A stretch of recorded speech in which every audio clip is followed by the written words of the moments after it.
নমস্কার, আমি চন্দ্রা। আমার এই গল্প পাঠে মৌ চ্যানেলটি যদি আপনাদের ভালো লেগে থাকে তাহলে অবশ্যই লাইক, শেয়ার ও সাবস্ক্রাইব করে পাশে থাকবেন এবং অবশ্যই আপনাদের মূল্যবান মতামত কমেন্টের মাধ্যমে আমাকে জানাবেন। আজকের নিবেদন শ্রদ্ধেয় বিভূতিভূষণ বন্দ্যোপাধ্যায়ের পথের পাঁচালী উপন্যাসের মাটির ভেপু। অপু সেদিন জেলেপাড়ায় কড়ি খেলিতে গিয়াছিল। বেলা 2টা বা 2:30টার কম নয়। রৌদ্র অত্যন্ত প্রখর। প্রথমে সে 3কড়ি জেলের বাড়ি গেল। 3কড়ির ছেলে বঙ্কা পেয়ারাতলায় বাখারি চাঁচিতেছিল। অপু বলিল, এই কড়ি খেলবি? খেলিবার ইচ্ছা থাকিলেও বঙ্কা বলিল, তাহাকে এখনই নৌকায় যাইতে হইবে। খেলা করিতে গেলে বাবা বকিবে। সেখান হইতে সে গেল রামচরণ জেলের বাড়ি।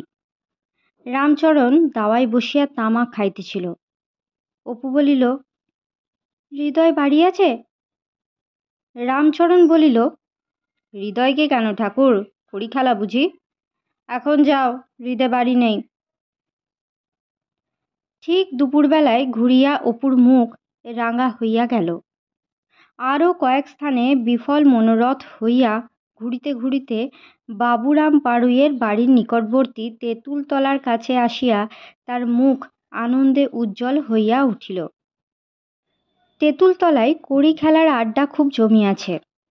সকলেই জেলেপাড়ার ছেলে। কেবল ব্রাহ্মণপাড়ার ছেলের মধ্যে আছে পটু। অপুর সঙ্গে পটুর তেমন আলাপ নাই, কারণ পটুর যে পাড়ায় বাড়ি অপুদের বাড়ি হইতে তাহা অনেক দূর। অপুর চেয়ে বয়সে পটু কিন্তু ছোট। অপুর মনে আছে, প্রথম যেদিন সে প্রসন্ন গুরুমশায়ের পাঠশালায় ভর্তি হইতে যায়, সেদিন এই ছেলেটিকেই সে শান্তভাবে বসিয়া তালপাতা মুখে পুড়িয়া চিবাইতে দেখিয়াছিল। অপু তাহার কাছে গিয়া বলিল, কটা কড়ি? পটু কড়ির গেজে বাহির করিয়া দেখাইল। রাঙা সুতার বুনানি ছোট্ট গেঁজেটি। তাহার অত্যন্ত শখের জিনিস। বলিল, 17টা এনেছি, 7টা সোনা গেটে, হেরে গেলে আরও আনব। পরে সে গেঁজেটা দেখাইয়া হাসি মুখে কহিল, কেমন দেখছিস, গেঁজেটায় 1 পণ কড়ি ধরে। খেলা আরম্ভ হইল। প্রথমটা পটু হারিতেছিল, পরে জিতিতে শুরু করিল। কয়েকদিন মাত্র আগে পটু আবিষ্কার করিয়াছে যে কড়ি খেলায় তাহার হাতের লক্ষ্য অব্যর্থ হইয়া উঠিয়াছে। সেই জন্যই সে দিগ্বিজয়ের উচ্চাশায় প্রলুব্ধ হইয়া এতদূর আসিয়াছিল। খেলার নিয়ম অনুসারে পটু উপর হইতে টুক করিয়া বড় কড়ি দিয়া তাক ঠিক করিয়া মারিতেই যেমন একটা কড়ি মোঁ করিয়া ঘুরিতে ঘুরিতে ঘর হইতে বাহির হইয়া যায়, অমনি পটুর মুখ অসীম আহ্লাদে উজ্জ্বল হইয়া ওঠে। পরে সে জিতিয়া পাওয়া কড়িগুলি তুলিয়া গেজের মধ্যে পুরিয়া লোভে ও আনন্দে বারবার গেজেটির দিকে চাহিয়া দেখে, সেটা ভর্তি হইতে আর কত বাকি। কয়েকজন জেলের ছেলে কি পরামর্শ করিল। একজন পটুকে বলিল, আর 1 হাত তফাত থেকে তোমায় মারতে হবে ঠাকুর, তোমার হাতের টিপ বেশি। পটু বলিল, বারে, তা কেন? টিপ বেশি থাকাটা দোষ বুঝি? তোমরাও যেত না, আমি তো কাউকে বারণ করিনি। পরে সে চারিদিকে চাহিয়া দেখিল, জেলের ছেলেরা সব একদিকে হইয়াছে। পটু ভাবিল, এত বেশি কড়ি আমি কোনোদিন জিতিনি, আজ আর খেলছি নে। খেললে কি আর এই কড়ি বাড়ি নিয়ে যেতে পারবো? আবার 1 হাত বাদ বেশি, সব হেরে যাব। হঠাৎ সে কড়ির ছোট্ট থলিটি হাতে লইয়া বলিল, আমি 1 হাত বেশি নিয়ে খেলবো না, আমি বাড়ি যাচ্ছি। পরে সে জেলের ছেলেদের ভাবভঙ্গি ও চোখের নিষ্ঠুর দৃষ্টি দেখিয়া নিজের অজ্ঞাতসারে নিজের কড়ির থলিটি শক্ত মুঠায় চাপিয়া রাখিল। একজন আগাইয়া আসিয়া বলিল, তা হবে না ঠাকুর, কড়ি জিতে পালাবে বুঝি? সঙ্গে সঙ্গে সে হঠাৎ পটুর থলিশুদ্ধ হাতটা চাপিয়া ধরিল। পটু ছাড়াইয়া লইতে গেল, কিন্তু জোরে পারিল না। বিষণ্ণ মুখে বলিল, বারে, ছেড়ে দাও না আমার হাত। পিছন হইতে কে একজন তাহাকে ঠেলা মারিল। সে পড়িয়া গেল বটে, কিন্তু কড়ির থলিটি ছাড়িল না। সে বুঝিয়াছে এইটি কাড়িবার জন্য ইহাদের চেষ্টা। পড়িয়া গিয়া সে প্রাণপণে থলিটা পেটের কাছে চাপিয়া রাখিতে গেল। কিন্তু একে সে ছেলে মানুষ, তাহাতে গায়ের জোরও কম। জেলে পাড়ার বলিষ্ঠ ও তাহার চেয়ে বয়সে বড় ছেলেদের সঙ্গে কতক্ষণ যুঝিতে পারিবে। হাত হইতে কড়ির থলিটি অনেকক্ষণ কোন ধারে ছিটকাইয়া পড়িয়াছিল। কড়িগুলি চারিধারে ছত্রাকার হইয়া গেল। অপু প্রথমটা পটুর দুর্দশায় একটু খুশি না হইয়াছিল তাহা নহে, কারণ সেও অনেক কড়ি হারাইয়াছে। কিন্তু পটুকে পড়িয়া যাইতে দেখিয়া, বিশেষ করিয়া তাহাকে অসহায়ভাবে পড়িয়া মার খাইতে দেখিয়া তাহার বুকের মধ্যে কেমন করিয়া উঠিল। সে ভিড় ঠেলিয়া আগাইয়া গিয়া বলিল, ছেলে মানুষ, ওকে তোমরা মারছ কেন?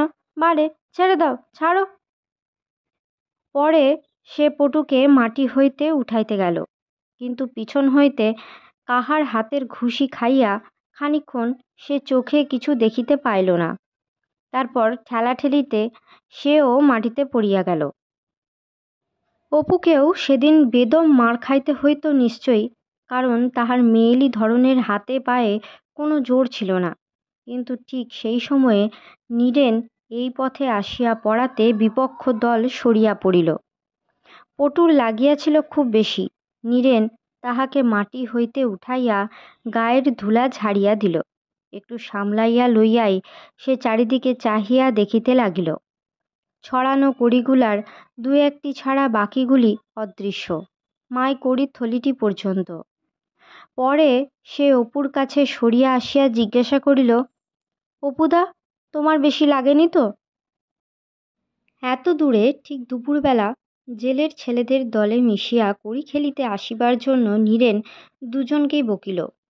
সময় কাটাইবার জন্য নীরেন পাড়ার ছেলেদের লইয়া অন্নদা রায়ের চণ্ডীমণ্ডপে পাঠশালা খুলিয়াছিল। সেখানে গিয়া কাল হইতে পড়িবার জন্য দুজনকেই বারবার বলিল। পটু চলিতে চলিতে শুধুই ভাবিতেছিল, কেমন সুন্দর কড়ির গেজেটা আমার, সেদিন অত করে ছিবাসের কাছে চেয়ে নিলাম। গেল, আমি যদি কড়ি জিতে আর না খেলি তাহলে ওদের কি? সে তো আমার ইচ্ছে। বাড়ি ঢুকিয়াই অপু দুর্গাকে বলিল, দিদি, শিউলিতলায় গুড়ির কাছে আমি একটা বাঁকা কঞ্চি রেখে গিয়েছি, আর তুই বুঝি সেটাকে ভেঙে দুখণ্ড করে রেখেছিস? দুর্গা সেখানাকে ভাঙিয়াছিল ঠিকই। আহা, ভারী তো একখানা বাঁকা কঞ্চি! তোর যত পাগলামি! বাঁশবাগানে খুঁজলে কঞ্চি আর মিলবে না বুঝি? কঞ্চির ভারী অমিল কি না? অপু লজ্জিত মুখে বলিল, অমিল না তো কি, তুই এনে দে দেখি ওই রকম একখানা কঞ্চি। আমি কত খুঁজে পেতে নিয়ে আসবো, আর তুই সব ভেঙে চুরে রাখবি? বেশ তো। তার চোখে জল আসিয়া গেল। দুর্গা বলিল, দেব এখন এনে যত চাস, কান্না কিসের? বাঁকা কঞ্চি অপুর জীবনে এক অদ্ভুত জিনিস। একখানা শুকনো হালকা, গোড়ার দিক মোটা, আগার দিক সরু বাঁকা কঞ্চি হাতে করিলেই অপুর মন পুলকে শিহরিয়া ওঠে। মনে অদ্ভুত সব কল্পনা জাগে। একখানা বাঁকা কঞ্চি হাতে করিয়া একদিন সে সারা সকাল কি বৈকাল আপন মনে বাঁশবনের পথে কি নদীর ধারে বেড়াইয়া বেড়াই। কখনো রাজপুত্র, কখনো তামাকের দোকানি, কখনো ভ্রমণকারী, কখনো বা সেনাপতি, কখনো মহাভারতের অর্জুন। কল্পনা করে ও আপন মনে বিড়বিড় করিয়া কাল্পনিক ঘটনা, যাহা ওই অবস্থায় তাহার জীবনে ঘটিলে তাহার আনন্দ হইত, সেই সব ঘটনা বলিয়া যায়। কঞ্চি যত মনের মতো হালকা হইবে ও পরিমাণ মতো বাঁকা হইবে, তাহার আনন্দ ও কল্পনা ততই পরিপূর্ণতা লাভ করে। কিন্তু সেরকম কঞ্চি সংগ্রহ করা যে কত শক্ত, অপু তাহা বোঝে। কত খুঁজিয়া তবে একখানা মেলে। অপু যে বাঁকা কঞ্চি হাতে এরকম করিয়া বেড়ায়, এ কথা কেউ না শুনিতে পারে, অপুর সেদিকে অত্যন্ত চেষ্টা। এরূপ অবস্থায় লোকে তাহাকে আপন মনে বকিতে দেখিলে পাগল ভাবিবে বা অন্য কিছু মনে করিবে, এই আশঙ্কায় সে পারতপক্ষে জনসমাগমপূর্ণ স্থানে অথবা যেদিকে কেহ হঠাৎ আসিয়া পড়িতে পারে সেই সব দিকে না গিয়া নদীর ধারে নির্জন বাঁশবনে পথে নিজের বাড়ির পেছনে তেঁতুল তলায় ঘোরে। এ অবস্থায় তাহাকে কেহ না দেখে সেদিকে তাহার অত্যন্ত সতর্ক দৃষ্টি। কচ্চিৎ যদি কেহ আসিয়া পড়ে তখনই সে জিভ কাটিয়া হাতের কঞ্চিখানা ফেলিয়া দেয়, পাছে কেহ কিছু মনে করে। এজন্য তাহার ভারী লজ্জা। কেবল জানে তাহার দিদি। দিদি তাহাকে এ অবস্থায় দু একবার দেখিয়া ফেলিয়াছিল, কাজেই দিদির কাছে আর লুকাইয়া কি হইবে। তাই সে বাঁকা কঞ্চির কথা দিদিকে স্পষ্টই জিজ্ঞাসা করিল। অন্য লোক হইলে লজ্জায় অপু কখনোই একথা উল্লেখ করিতে পারিত না। যদিও কেহই জানে না অপুর সহিত বাঁকা কঞ্চির কী রহস্যময় সম্পর্ক, তবুও অপুর মনে হয় সকলেই সে কথা জানে। বলিলেই সকলে তাহাকে পাগল বলিয়া ঠাট্টা করিবে। কে বুঝিবে একখানা বাঁকা কঞ্চি হাতে পাইলে সে না খাইয়া দাইয়া নদীর ধারে কি কোনো জনহীন বনের পথেই কি অপূর্ব আনন্দেই সারা দিন একা একা কাটাইয়া দিতে পারে। দিদিকে অনুরোধ করিয়াছিল, মাকে যেন এসব বলিস নে দিদি। দুর্গা বলে নাই। সে জানে অপু একটা পাগল, ভারী মমতা হয় ওর ওপরে। ছোট্ট বোকা আদুরে ভাইটা, এসব মাকে বলিয়া কি হইবে। মধু সংক্রান্তির ব্রতের পূর্বদিন সর্বজয়া ছেলেকে বলিল, কাল তোদের মাস্টারমশাইকে নেমন্তন্ন করে আসিস, বলিস দুপুরবেলা এখানে খেতে। মোটা চালের ভাত, পেঁপের ডালনা, ডুমুরের শুক্তনি, থোড়ের ঘণ্ট, চিংড়ি মাছের ঝোল, কলার বড়া ও পায়েস। দুর্গাকে তাহার মা পরিবেশন কার্যে নিযুক্ত করিয়াছে। নিতান্ত আনাড়ি। ভয়ে ভয়ে এমন সন্তর্পণে সে ডালের বাটি নিমন্ত্রিতের সম্মুখে রাখিয়া দিল যেন তাহার ভয় হইতেছে এখনই কেহ বকিয়া উঠিবে। অত মোটা চালের ভাত নীরেনের খাওয়া অভ্যাস নাই। এত কম তৈলঘৃতের রান্না তরকারি কি করিয়া লোকে খায় তাহা সে জানে না। পায়েস পানসে, জল মিশানো দুধের তৈরি। একবার মুখে দিয়াই পায়েস ভোজনের উৎসাহ তাহার অর্ধেক কমিয়া গেল। অপু মহা খুশি ও উৎসাহ সহকারে খাইতেছিল। এত সুখাদ্য তাহাদের বাড়িতে দু একদিন মাত্র হইয়াছে। আজ তাহার স্মরণীয় উৎসবের দিন। আপনি আর একটু পায়েস নিন মাস্টারমশাই। নিজে সে এটা ওটা বারবার দিদির কাছে চাহিয়া লইতেছিল। বাড়ি ফিরিলে গোকুলের বউ হাসি মুখে বলিল, দুর্গাকে পছন্দ হয় ঠাকুরপো? দিব্যি দেখতে শুনতে। আহা, গরিবের ঘরের মেয়ে, বাপের পয়সা নেই, কার হাতে সে পড়বে? সারা জীবন পড়ে পড়ে ভুগবে। তা তুমি ওকে বিয়ে করো না গো ঠাকুরপো। তোমাদের পাল্টি ঘর, মেয়েও দিবি, ভাই বোনের দুজনেরই কেমন বেশ পুতুল পুতুল গড়ন, তাই না? জরিপের তাঁবু হইতে ফিরিতে গিয়া নীরেন সেদিন গ্রামের পিছনের আমবাগানের পথ ধরিয়াছিল। একটা বনে ঘেরা সরু পথ বাহিয়া আসিতে আসিতে দেখিল বাগানের ভিতর হইতে একটি মেয়ে সম্মুখের পথের ওপর আসিয়া উঠিতেছে। সে চিনিল অপুর বোন দুর্গা। জিজ্ঞাসা করিল, কি খুকি, তোমাদের বাগান বুঝি এইটে? দুর্গা পিছন ফিরিয়া চাহিয়া দেখিয়া লজ্জিত হইল, কিছু বলিল না।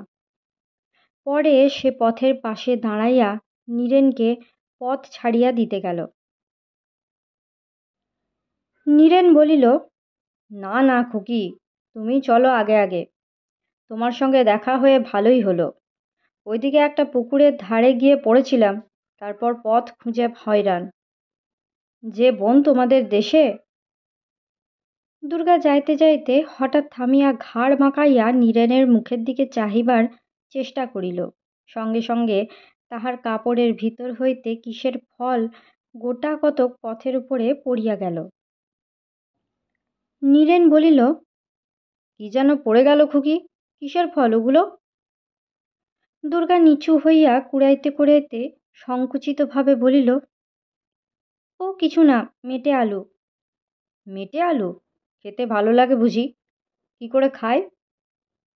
এ প্রশ্ন দুর্গার কাছে অত্যন্ত কৌতূহলজনক ঠেকিল। একটি 5 বছরের ছেলে যা জানে, চশমা পরা একজন বিজ্ঞ ব্যক্তি তাহা জানে না। সে বলিল, এ ফল তো খায় না, এ তো তেতো। তবে তুমি যে... দুর্গা সলজ্জ সুরে বলিল, আমি নিয়ে যাচ্ছি এমনি, খেলবার জন্য। কথা তাহার মনে ছিল যে এই চশমা পরা ছেলেটির সঙ্গেই সেদিন খুড়িমা ঠাট্টার ছলে তাহার বিবাহের কথা তুলিয়াছিল।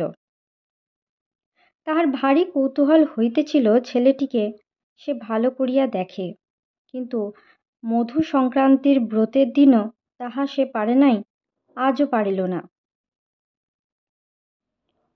অপুকে বলো কাল সকালে যেন বই নিয়ে যায়, বলবে তো? দুর্গা চলিতে চলিতে সম্মতিসূচক ঘাড় নাড়িল, আর একটু গিয়া পাশের একটা পথ দেখাইয়া বলিল, এই পথ দিয়ে গেলে আপনার খুব সোজা হবে। নীরেন বলিল, আচ্ছা, চিনে যাব এখন। তোমাকে একটু এগিয়ে দিই, তুমি একলা যেতে পারবে? দুর্গা আঙুল দেখাইয়া কহিল, ওই যে আমাদের বাড়ি, একটু এগিয়ে গিয়েই। আমি তো এইটুকু যাব এখন একলা, আপনি আর... দুর্গাকে ইহার আগে নীরেন কখনো ভালো করিয়া দেখে নাই। চোখ দুটির অমন সুন্দর ভাব কেবল দেখিয়াছে ইহারই ভাই অপুর মধ্যে। যেন পল্লী প্রান্তের নিভৃত চ্যুত বকুল বিথির প্রগাঢ় শ্যাম ও স্নিগ্ধতার ডাগর চোখ দুটির মধ্যে অর্ধ সুপ্ত রহিয়াছে। প্রভাত এখনো হয় নাই, রাত্রি শেষের অলস অন্ধকার এখনো জড়াইয়া আছে। তবে তাহা প্রভাতের কথা স্মরণ করিয়া দেয় বটে। কত সুপ্ত আঁখির জাগরণ, কত কুমারীর ঘাটে যাওয়া, ঘরে ঘরে কত নবীন জাগরণের অমৃত উৎসব, জানালায় জানালায় ধূপগন্ধ। দুর্গা খানিকক্ষণ দাঁড়াইয়া কেমন যেন উসখুস করিতে লাগিল। নীরেনের মনে হইলে সে কি বলিবে মনে করিতে পারিতেছে না।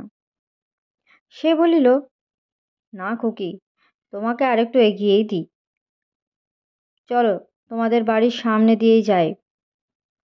দুর্গা ইতস্তত করিতে লাগিল, পরে একটু মুখ টিপিয়া হাসিল। নীরেনের মনে হইল এইবার সে কথা বলিবে। পরক্ষণে কিন্তু দুর্গা ঘাড় নাড়িয়া তাহার সহিত যাইতে হইবে না জানাইয়া দিয়া বাড়ির পথ ধরিয়া চলিয়া গেল।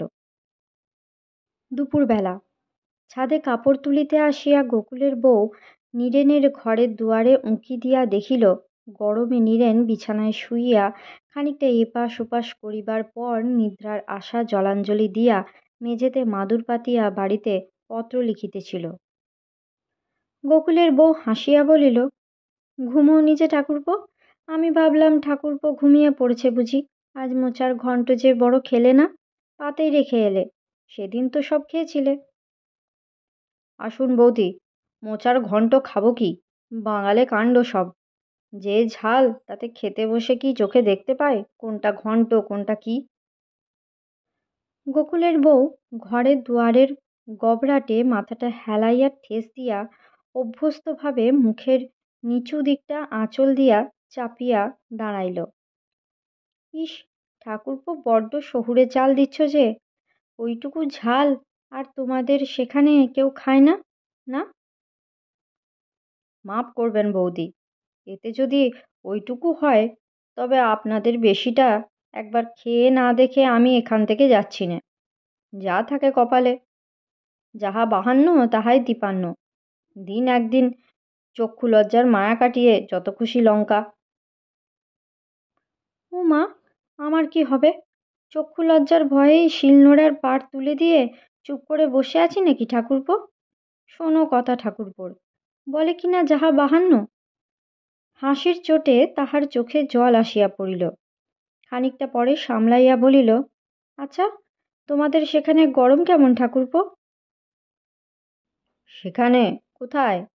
কলকাতায় না পশ্চিমে? পশ্চিমে গরম কীরকম সে এখান থেকে কি করে বুঝতে পারবেন? সে বাংলাদেশে থেকে বোঝা যাবে না।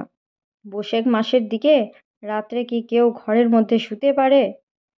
ছাদে বিকেলে জল ধরে ছাদ ঠান্ডা করে রেখে তাইতে রাত্রে শুতে হয়। আচ্ছা, তোমরা যেখানে থাকো এখান থেকে কত দূর? এখান থেকে রেলে প্রায় 2 দিনের রাস্তা। আজ সকালের গাড়িতে মাঝের পাড়া স্টেশনে চড়লে কাল দুপুর রাত্রে পৌঁছানো যায়। আচ্ছা ঠাকুরপো, শুনেছি নাকি গয়া কাশীর দিকে পাহাড় কেটে রেল নিয়ে গিয়েছে, সত্যি? সত্যি।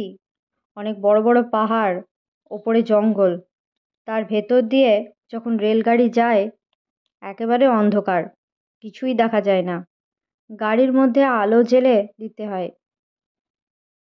গোকুলের বউ উৎসুকভাবে বলিল, আচ্ছা, ভেঙে পড়ে না? ভেঙে পড়বে কেন বৌদি? বড় বড় ইঞ্জিনিয়ারের সুড়ঙ্গ তৈরি করেছে, কত টাকা খরচ করেছে, ভাঙলেই হলো। এ কি আপনাদের রায়পাড়ার ঘাটের ধাপ যে দুবেলায় ভাঙছে? ইঞ্জিনিয়ার কোন জিনিস গোকুলের বউ তাহা বুঝিতে পারিল না, বলিল, পাহাড়টা মাটির না পাথরের? মাটিরও আছে, পাথরেরও আছে। না বৌদি, আপনি একেবারে পাড়া গেঁ। আচ্ছা, আপনি রেলগাড়িতে কত দূর গিয়েছেন?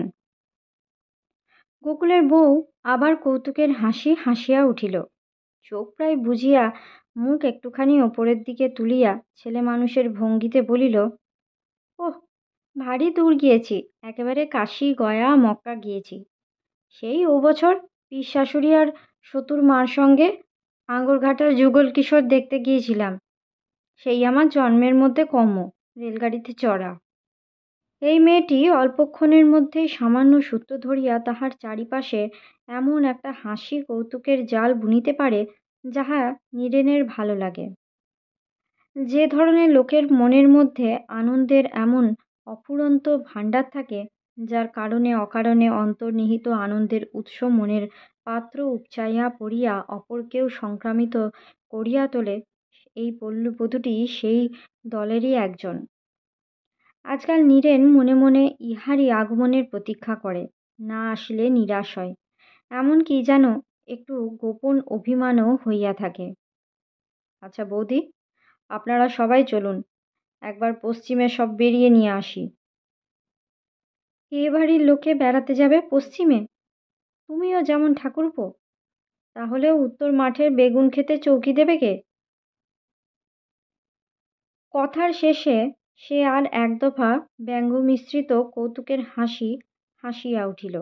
একটু পরে গম্ভীর হইয়া নিচু সুরে বলিল, দেখো ঠাকুরপো, একটা কথা রাখবে? কি কথা বলুন আগে। যদি রাখো তো বলি।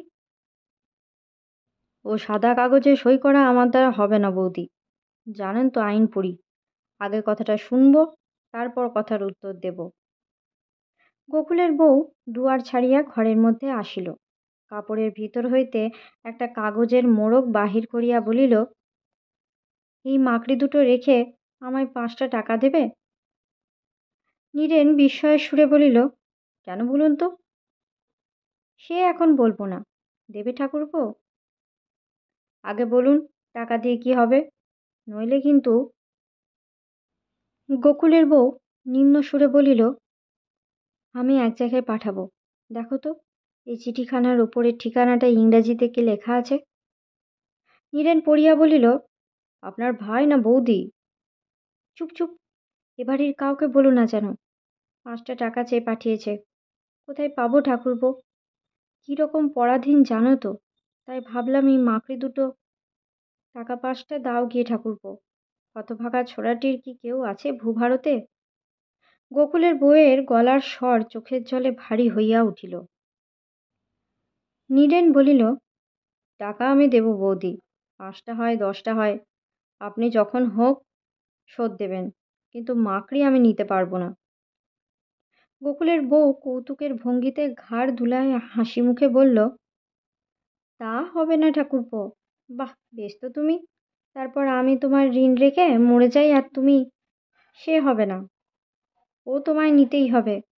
আচ্ছা যাই ঠাকুরপো, নিচে অনেক কাজ পড়ে রয়েছে। সে দ্রুত পদে ঘর হইতে বাহির হইয়া গেল, কিন্তু সিঁড়ির কাছ পর্যন্ত গিয়াই ফিরিয়া আসিয়া পুনরায় নিম্নস্বরে বলিল, কিন্তু টাকার কথা যেন কাউকে বলো না ঠাকুরপো, কাউকে না, বুঝলে? দুর্গা কাঁথার তলা হইতে অত্যন্ত খুশির সহিত ডাকিল, অপু, ও অপু। অপু জাগিয়াই ছিল, কিন্তু এখনো পর্যন্ত কোনো কথা বলে নাই। বলিল, দিদি, জানলাটা বন্ধ করে দিবি, বড্ড ঠান্ডা হাওয়া আসছে। দুর্গা উঠিয়া জানালা বন্ধ করিয়া দিয়া বলিল, রানুর দিদির বিয়ে কবে জানিস? আর কিন্তু বেশি দেরি নেই, খুব ঘটা হবে, ইংরেজি বাজনা আসবে। দেখেছিস তুই ইংরেজি বাজনা? হ্যাঁ, সব মাথায় টুপি পরে বাজায়, এই বড় বড় বাঁশি, মস্ত বড় ঢাক আমি দেখেছি। আর একরকম বাঁশি বাজায়, কালো কালো, অত বড় নয়, ফুলোর বাঁশি বলে, এমন চমৎকার বাজে। ফুলোর বাঁশি শুনেছিস? দুর্গা আর একটা কথা ভাবিতেছিল। কাল সে বৈকালে ওপাড়ার খুড়িমার কাছে বেড়াইতে চায়। এ কথা সে কথার পর খুড়িমা জিজ্ঞাসা করিল, দুর্গা, তোর সঙ্গে ঠাকুরপোর কোথায় দেখা হয়েছিল রে? সে বলিল, কেন খুড়িমা? পরে সে সেদিনের কথা বলিল, কৌতুকের সুরে বলিল, পথ হারিয়ে খুড়িমা ওতেই, একেবারে গড়ের পুকুর, সেই বনের মধ্যে। খুড়িমা হাসিয়া বলিল, আমি কাল ঠাকুরপোকে বলেছিলাম তোর কথা, বলছিলাম, গরিবের মেয়ে ঠাকুরপো, কিছু দেবার তোবার সাধ্যি তো নেই বাপের, বড্ড ভালো মেয়ে, যেন একালেরই মেয়ে না, তা ওকে নাওগে না। তাই ঠাকুরপো তোর কথা টথা জিজ্ঞেস করছিল, বললে, ঘাটের পথে সেদিন কোথায় দেখা হলো, পথ ভুলে ঠাকুরপো কোথায় গিয়ে পড়েছিল, এই সব। তারপর আমি আজ 3 দিন ধরে বলছি শ্বশুর ঠাকুরকে দিয়ে তোর বাবাকে বলাবো। ঠাকুরপোর যেন মত আছে মনে হলো, তোকে যেন মনে লেগেছে। দুর্গা গোয়াল হইতে বাছুর বাহির করিয়া রুদ্রে বাঁধিল বটে, কিন্তু অন্যদিন বাড়ির কাজ তবু তো যা হোক কিছু করে। আজ সে ইচ্ছা তাহার মোটেই হইতেছিল না। এক একদিন তাহার এরকম মনের ভাব হয়। সেদিন সে কিছুতেই বাড়ির গণ্ডিতে আটকাইয়া থাকিতে পারে না। কে তাহাকে পথে পথে পাড়ায় পাড়ায় ঘুরাইয়া লইয়া বেড়ায়। আজ যেন হাওয়াটা কেমন সুন্দর, সকালটা না গরম না ঠান্ডা, এমন মিষ্ট গন্ধ পাওয়া যায় নেবু ফুলের। যেন কি একটা মনে আসে, কি তাহা সে বলিতে পারে না। বাড়ির বাহির হইয়া সে রানুদের বাড়ি গেল। ভুবন মুখুজ্জে অবস্থাপন্ন গৃহস্থ। এই তার প্রথম মেয়ের বিবাহ, খুব ঘটা করিয়াই বিবাহ হইবে। বাজিওয়ালা আসিয়া বাজির দরদস্তুর করিতেছে। সীতানাথ ও অঞ্চলের বিখ্যাত রসুন চৌকি বাজিয়ে, তাহারও বায়না হইয়াছে। বিবাহ উপলক্ষে নানা স্থান হইতে কুটুম্বের দল আসিতে শুরু করিয়াছে। তাহাদের ছেলে মেয়েতে বাড়ির উঠান সরগরম। দুর্গার মনে ভারী আনন্দ হইল। আর দিন কতক পরে ইহাদেরই বাড়িতে কত বাজি পুড়িবে। সে কোনো বাজি কখনো দেখে নাই, কেবল একবার গাঙ্গুলি বাড়ির ফুলদোলে একটা কি বাজি দেখিয়াছিল, হুশ করিয়া আকাশে উঠিয়া একেবারে যেন মেঘের গায়ে গিয়া ঠেকে, সেখান হইতে আবার পড়িয়া যায়, এমন চমৎকার দেখায়। অপু বলে, হাউই বাজি। দুপুরের পর মা দালানে আঁচল বিছাইয়া একটু ঘুমাইয়া পড়িলে সে সুরুৎ করিয়া পুনরায় বাড়ির বাহির হইল। ফাল্গুনের মাঝামাঝি রৌদ্রের তেজ চড়িয়াছে। একটানা তপ্ত হাওয়ায় রানুদের বাগানের বড় নিম গাছটার হলদে পাতাগুলা ঘুরিতে ঘুরিতে ঝরিয়া পড়িতেছে। কেহ কোনো দিকে নাই। ন্যাড়াদের বাড়ির দিকে কে যেন একটা টিন বাজাইতেছে। হু করিয়া কি একটা শব্দ হইল, কাঁচপোকা। দুর্গা নিজের অনেকটা অজ্ঞাতসারে তাড়াতাড়ি আঁচল মুঠার মধ্যে পাকাইয়া চকিত দৃষ্টিতে চাহিতে লাগিল। কাঁচপোকা নয়, সুদর্শন পোকা। তাহার মুঠার আঁচল আপনা আপনি খুলিয়া গেল। আগ্রহের সহিত পা টিপিয়া টিপিয়া সে পোকাটার দিকে আসিতে লাগিল। সামনের পথের উপর বসিয়াছে, পাখার উপরে শ্বেত ও রক্তচন্দনের ছিটার মতো বিন্দু বিন্দু দাগ। সুদর্শন পোকা ঠিক পোকা নয় ঠাকুর, দেখিতে পাওয়া অত্যন্ত ভাগ্যের কাজ। তাহার মার মুখে আরও অনেকের মুখে সে শুনিয়াছে। সে সন্তর্পণে ধুলার উপরে বসিয়া পড়িল। পরে হাত একবার কপালে ঠেকাইয়া আর একবার পোকার কাছে লইয়া গিয়া বারবার দ্রুত বেগে আবৃত্তি করিতে লাগিল, সুদর্শন সুভালা ভালি রেখো, সুদর্শন সুভালা ভালি রেখো, সুদর্শন সুভালা ভালি রেখো। পরে সে নিজের কিছু কথা মন্ত্রের মধ্যে জুড়িয়া দিল। অপুকে ভালো রেখো, মাকে ভালো রেখো, ও পাড়ার খুড়িমাকে ভালো রেখো। পরে একটু ভাবিয়া ইতস্তত করিয়া বলিল, নীরেনবাবুকেও ভালো রেখো। আমার বিয়ে যেন ওখানেই হয় সুদর্শন, রানুর দিদির মতো বাজি বাজনা হয়। ভক্তের অর্ঘ্যের আতিশয্যে পোকাটা ধুলার উপরে বিপন্নভাবে চক্রাকারে ঘুরিতেছিল। দুর্গা মনের স্বাদ মিটাইয়া প্রার্থনা শেষ করিয়া শ্রদ্ধার সহিত পাশ কাটাইয়া গেল। পাড়ার ভিতরকার পথে পথে মাথার উপরে প্রথম ফাল্গুনের সুনীল, এমনকি অনেকটা ময়ূরকণ্ঠী রঙের আকাশ গাছপালার ফাঁকে ফাঁকে চোখে পড়ে। শ্যাওড়া বনের মাঝখান দিয়া নদীর ঘাটের সরু পথ, সুরি পথের দুধারেই আমবাগান। তপ্ত বাতাস আম্র বৌলের মিষ্ট গন্ধে, বনে বনে মৌমাছি ও কাঁচপোকার গুঞ্জরণ রবে, ছায়া ঘন আম্বনে কোকিলের ডাকে স্নিগ্ধ হইয়া আসিতেছে। বাগানগুলি পার হইয়া চড়কতলার মাঠ, ঘাসে ভরা মাঠে ছায়া পড়িয়া গিয়াছে। দুর্গা ঝোপের মধ্যে মধ্যে শেঁয়াকুল খুঁজিয়া বেড়াইতে লাগিল। শেঁয়াকুল এখন আর বড় থাকে না, শীতের শেষে ঝরিয়া যায়। ওই উঁচু ঢিবিতে ঝোপের মধ্যে একটা গাছে অনেক শেঁয়াকুল সেদিনও তো সে খাইয়া গিয়াছে, কিন্তু এখন আর নাই, সব ঝরিয়া গিয়াছে। গোলমরিচের মতো শুকনা শেঁয়াকুল ঘন ঝোপের তলা বিছাইয়া পড়িয়া আছে। এক ঝাঁক শালিক পাখি ঝোপের মধ্যে কিচকিচ করিতেছিল। দুর্গার নিকটে যাইতে উড়িয়া গেল। তাহার মনে খুশির আবার একটা প্রবল ঢেউ আসিল। উৎসবের নৈকট্য, রানুর দিদির বাসরে রাত জাগা ও গান শুনিবার আশা। খুশিতে তাহার ইচ্ছা হইল সে মাঠের এধার হইতে ওধার পর্যন্ত ছুটিয়া বেড়ায়। একবার সে হাত দুটা ছড়াইয়া ডানার মতো লম্বা করিয়া দিয়া খানিকটা ঘুরপাক খাইয়া খানিকটা ছুটিয়া গেল। সে উড়িতে চায়। শরীর তো হালকা জিনিস, হাত ছড়াইয়া ডানার মতো বাতাস কাটিতে কাটিতে যদি যাওয়া যাইত। শুধু শব্দ করিবার আনন্দে সে শুকনা ঝরা পাতার রাশির উপরে ইচ্ছা করিয়া জোরে জোরে পা ফেলিয়া মচমচ শব্দ করিতে করিতে চলিল। পাতা ভাগিয়া গিয়া শুকনা শুকনা ধুলা মিশানো খানিকটা সোঁদা সোঁদা, খানিকটা তিক্ত গন্ধে জায়গাটা ভরিয়া গেল। সামনে একটু দূরে সোনাডাঙ্গার মাঠের দিকে যাইবার কাঁচা সড়ক।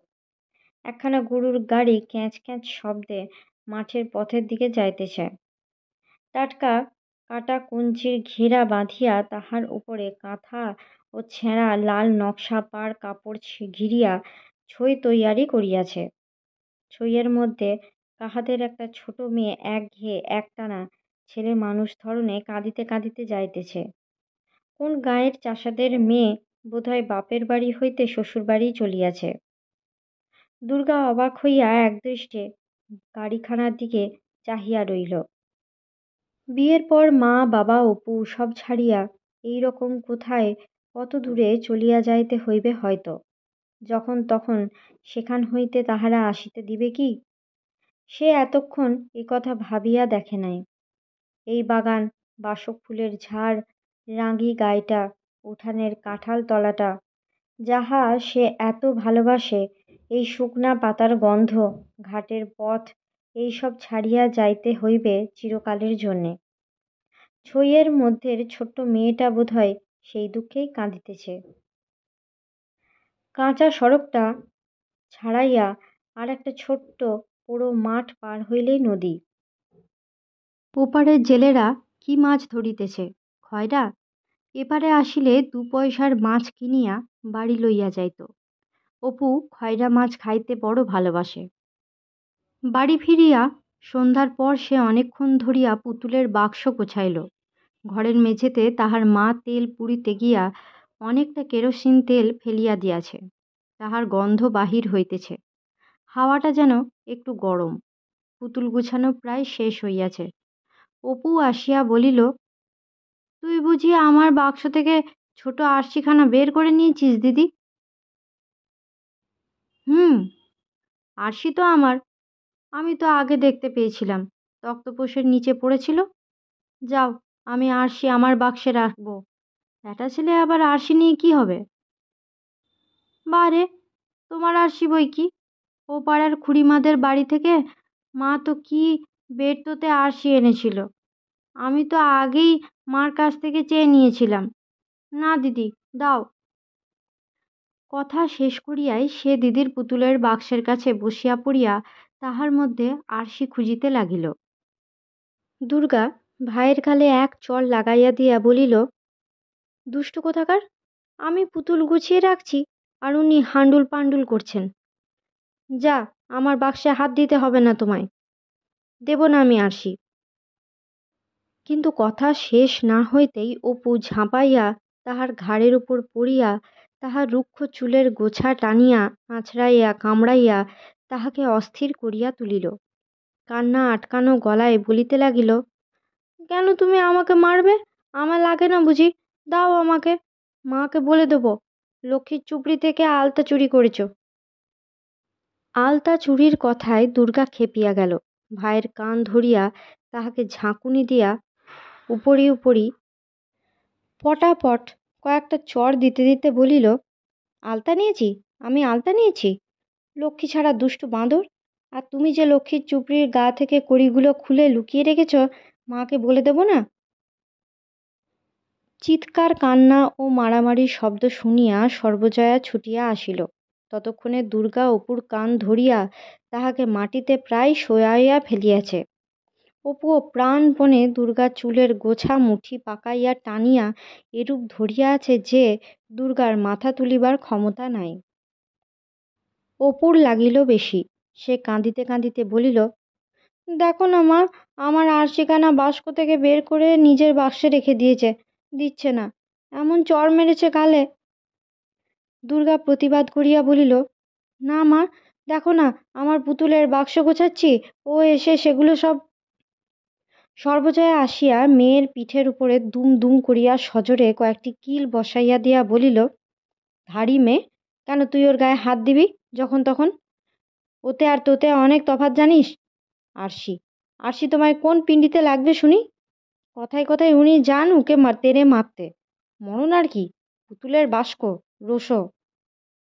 কথা শেষ না করিয়াই সে মেয়ের গুছানো পুতুলের বাক্স উঠাইয়া এক টান মারিয়া বাহির উঠানে ছুঁড়িয়া ফেলিয়া দিল। ধাড়ি মেয়ের কোনো কাজ নেই, কেবল খাওয়া আর পাড়ায় পাড়ায় টোটো করে বেড়ানো, আর কেবল পুতুলের বাক্স আর পুতুলের বাক্স। ওসব টেনে এক্ষুনি বাঁশবাগানে ফেলে দিয়ে আসছি। দিচ্ছি তোমার খেলা গুছিয়ে একেবারে। দুর্গার মুখ দিয়া কথা বাহির হইল না। পুতুলের বাক্স তাহার প্রাণ। দিনের মধ্যে 10 বার সে পুতুলের বাক্স গোছায়। পুতুল, রাংতা, ছোপানো কাপড়, আলতা, কত কষ্টের সংগ্রহ করা নাটা ফল, টিন মোড়া আরশিখানা, পাখির বাসা, সব অন্ধকার উঠানের মধ্যে কোথায় কি ছড়াইয়া পড়িল। মা যে তাহার পুতুলের বাক্স এরূপ নির্মমভাবে ফেলিয়া দিতে পারে, এ কথা কখনো সে ভাবিতে পারিত না। কত কষ্টে কত জায়গা হইতে জোগাড় করা কত জিনিস উহার মধ্যে। কোনো কথা বলিতে সাহস না করিয়া সে কেমন অবাক হইয়া রইল। অপুর কাছেও বোধহয় শাস্তিটা কিছু বেশি কঠোর বলিয়াই ঠেকিল। সে আর কোনো কথা না বলিয়া চুপচাপ গিয়া শুইয়া পড়িল। রাত্রি অনেক হইয়াছে। মেঝেতে কেরোসিন তেলের গন্ধ বাহির হইতেছে। ঘরের মধ্যে বাঁশবাগানের মশা বিনবিন করিতেছে। খানিক্ষণ বসিয়া বসিয়া দুর্গা গিয়া চুপ করিয়া শুইয়া পড়িল। ভাঙা জানালা দিয়া ফাগুন জ্যোৎস্নার আলো বিছানায় পড়িয়াছে। পোড়ো ভিটার দিক হইতে ভুর ভুর করিয়া লেবু ফুলের গন্ধ আসিতেছে। একবার তাহার মনে হইল উঠিয়া গিয়া পুতুলের বাক্সটা ও ছড়ানো জিনিসগুলো তুলিয়া আনে। কাল সকালে কি আর পাওয়া যাইবে? কত কষ্টে জিনিসগুলা। কিন্তু সাহস পাইল না। আনিতে গেলে মা যদি আবার মারে। অনেকক্ষণ কাটিয়া গেল। হঠাৎ সে গায়ের উপর কাহার হাত অনুভব করিল। অপু ভয়ে ভয়ে ডাকিল, দিদি। দুর্গা কোনো জবাব দেওয়ার পূর্বেই অপু বালিশে মুখ গুজিয়া হাউ হাউ করিয়া কাঁদিয়া উঠিল। আমি আর করব না, আমার উপর রাগ করিস নে দিদি, তোর পায়ে পড়ি। কান্নার আবেগে তাহার গলা আটকাইয়া যাইতে লাগিল। দুর্গা প্রথমটা বিস্মিত হইল, পরে সে উঠিয়া বসিয়া ভাইয়ের কান্না থামাইবার চেষ্টা করিতে লাগিল। কাঁদিস নে, চুপ চুপ, মা শুনতে পেলে আবার আমায় বকবে। চুপ, কাঁদতে নেই। আচ্ছা, আমি রাগ করব না, কেঁদো না, চি, চুপ। তাহার ভয় হইতেছিল অপুর কান্না শুনিলে মা আবার হয়তো তাহাকেই মারিবে। অনেক করিয়া সে ভাইয়ের কান্না থামাইল। পরে শুইয়া শুইয়া তাহাকে নানা গল্প, বিশেষত রানুর দিদির বিয়ের গল্প বলিতে লাগিল। এ কথা ও কথার পর অপু দিদির গায়ে হাত দিয়া চুপি চুপি বলিল, একটা কথা বলবো দিদি, তোর সঙ্গে মাস্টারমশাইয়ের বিয়ে হবে। দুর্গার লজ্জা হইল, সঙ্গে সঙ্গে তাহার অত্যন্ত কৌতূহল হইল, কিন্তু ছোট ভাইয়ের কাছে এ সম্বন্ধে কোনো কথাবার্তা বলিতে তাহার সংকোচ হওয়াতে সে চুপ করিয়া রহিল। অপু আবার বলিল, খুড়িমা বলছিল নানুর মায়ের কাছে আজ বিকালে, মাস্টারমশাইয়ের নাকি অমত নেই। কৌতূহলের আবেগে চুপ করিয়া থাকা অসম্ভব হইয়া উঠিল। সে তাচ্ছিল্যের সুরে বলিল, হ্যাঁ বলছিল, যা, তোর সব যেমন কথা। অপু প্রায় বিছানায় উঠিয়া বসিল। সত্যি বলছি দিদি, তোর গা ছুঁয়ে বলছি, আমি সেখানে দাঁড়িয়ে, আমাকে দেখেই তো কথা উঠল। বাবা দিয়ে পত্র লেখাবে সেই মাস্টারমশাইয়ের বাবা যেখানে থাকেন সেখানে। মা জানে। আমি এসে মাকে জিজ্ঞেস করব ভাবলাম, ভুলেই গিয়েছি।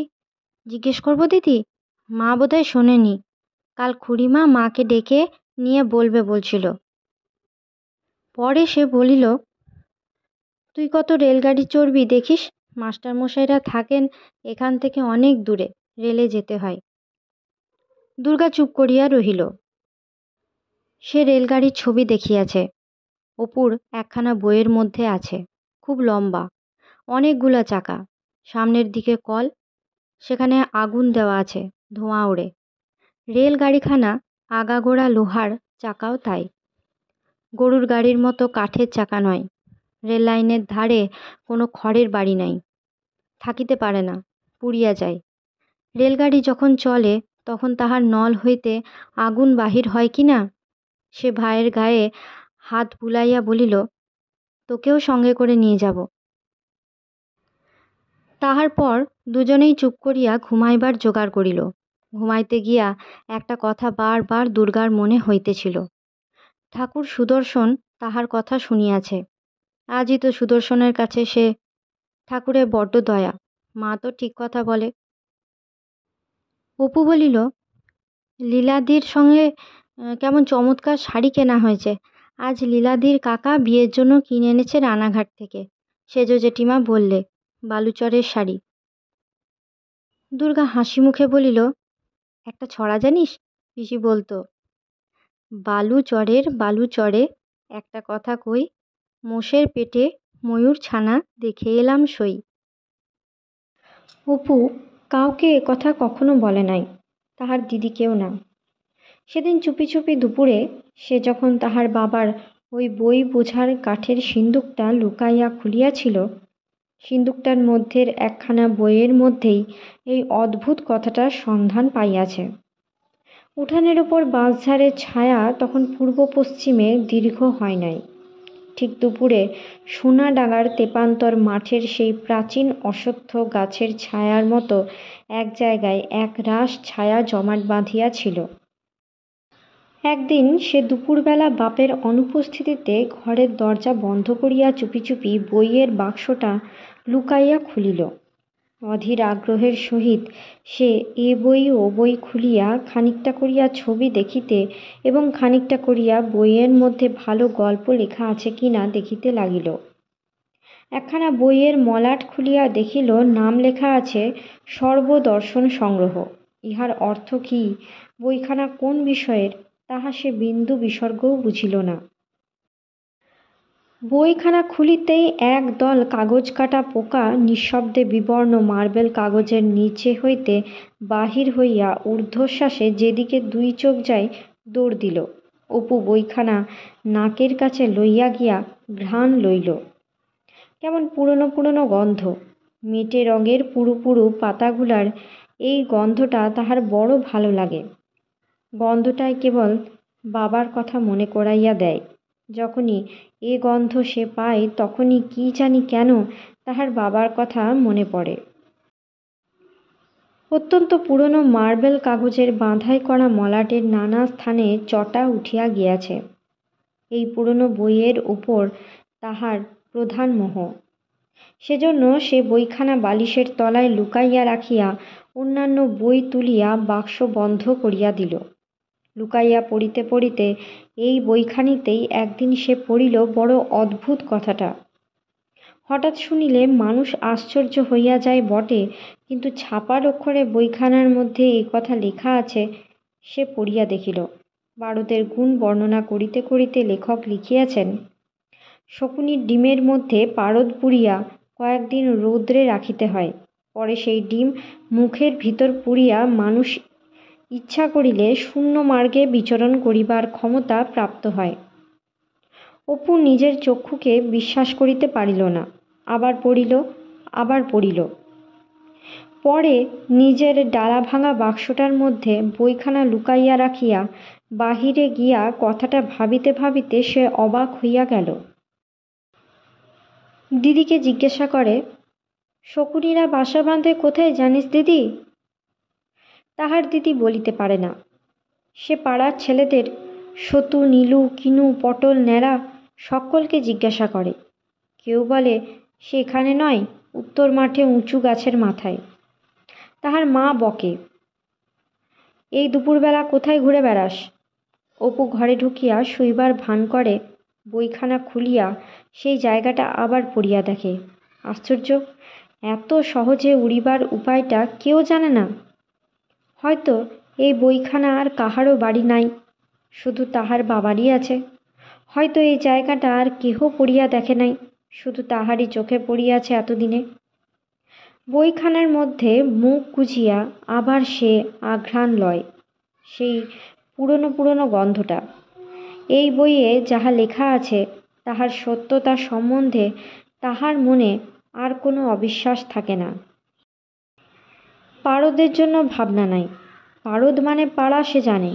আয়নার পেছনে পাড়া মাখানো থাকে। একখানা ভাঙা আয়না বাড়িতে আছে, উহা জোগাড় করিতে পারিবে এখন। কিন্তু শকুনির ডিম এখন সে কোথায় পায়? দুপুরে খাওয়া দাওয়ার পরে এক একদিন তাহার দিদি ডাকে, আয় শোন অপু, মজা দেখবি আয়। পরে সে এক মুঠো পাতের ভাত লইয়া বাড়ির খিড়কি দোরের বাঁশবাগানে গিয়া হাঁক দেয়, আয় ভুলো তু। ডাক দিয়াই দুর্গা ভাইয়ের দিকে হাসি হাসি মুখে চুপ করিয়া চাহিয়া থাকে, যেন কি অপূর্ব রহস্যপুরীর দুয়ার এখনই তাহার চোখের সামনে খুলিয়া যায়। হঠাৎ কোথা হইতে কুকুরটা আসিয়া পড়িতেই দুর্গা হাত তুলিয়া বলিয়া ওঠে, এই এসেছে, কোত্থেকে এলো দেখলি? খুশিতে সে হি হি করিয়া হাসে। রোজ রোজ এই কুকুরকে ভাত খাওয়ানোর ব্যাপারে দুর্গার আমোদ হয় ভারী। তুমি হাঁক দেও, কেউ কোথাও নাই, চারিদিকে চুপ। ভাত মাটিতে নামাইয়া দুর্গা চোখ বুজিয়া থাকে। আশা ও কৌতূহলের ব্যাকুলতায় বুকের মধ্যে ঢিপ ঢিপ করে।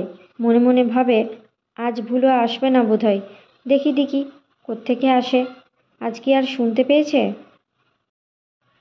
হঠাৎ ঘনঝোপে একটা শব্দ ওঠে। চোখের নিমেষে বন জঙ্গলের লতা পাতা ছিঁড়িয়া খুঁড়িয়া হাঁপাইতে হাঁপাইতে ভুলো কোথা হইতে নক্ষত্র বেগে আসিয়া হাজির। অমনি দুর্গার সমস্ত গা দিয়া একটা কিসের স্রোত বহিয়া যায়। বিস্ময় ও কৌতুকে তাহার মুখ চোখ উজ্জ্বল দেখায়। মনে মনে ভাবে, ঠিক শুনতে পাই তো, আসে কোত্থেকে? আচ্ছা কাল একটু চুপি চুপি ডেকে দেখব দেখি, তাও শুনতে পাবে। এই আমোদ উপভোগ করিতে সে মায়ের বকুনি সহ্য করিয়াও রোজ খাইবার সময় নিজে বরং কিছু কম খাইয়া কুকুরের জন্য কিছু ভাত পাতে সঞ্চয় করিয়া রাখে। অপু কিন্তু দিদির কুকুর ডাকিবার মধ্যে কি আমোদ আছে তাহা খুঁজিয়া পায় না। দিদির ওসব মেয়েলি ব্যাপারের মধ্যে সে নাই। অধীর আগ্রহে ভোজনরত শীর্ণ কুকুরটার দিকে সে চাহিয়াও দেখে না, শুধু শকুনির ডিমের কথা ভাবে। অবশেষে সন্ধান মিলিল। হিরু নাপিতের কাঁঠাল তলায় রাখালেরা গরু বাঁধিয়া গৃহস্থের বাড়িতে তেল তামাক আনিতে যায়। অপু গিয়া তাহাদের পাড়ার রাখালকে বলিল, তোরা কত মাঠে মাঠে বেড়াস, শকুনির বাসা দেখতে পাস? আমায় যদি একটা শকুনির ডিম এনে দিস, আমি 2 পয়সা দেব। দিন 4 পরেই রাখাল তাহাদের বাড়ির সামনে আসিয়া তাহাকে ডাকিয়া কোমরের থলি হইতে 2টা কালো রঙের ছোট ছোট ডিম বাহির করিয়া বলিল, এই দেখো ঠাকুর, এনেছি। অপু তাড়াতাড়ি হাত বাড়াইয়া বলিল, দেখি। পরে সে আহ্লাদের সহিত উল্টাইতে উল্টাইতে বলিল, শকুনির ডিম ঠিক তো? রাখাল সে সম্বন্ধে ভুরি ভুরি প্রমাণ উত্থাপিত করিল। ইহা শকুনির ডিম কিনা এ সম্বন্ধে সন্দেহের কোনো কারণ নাই।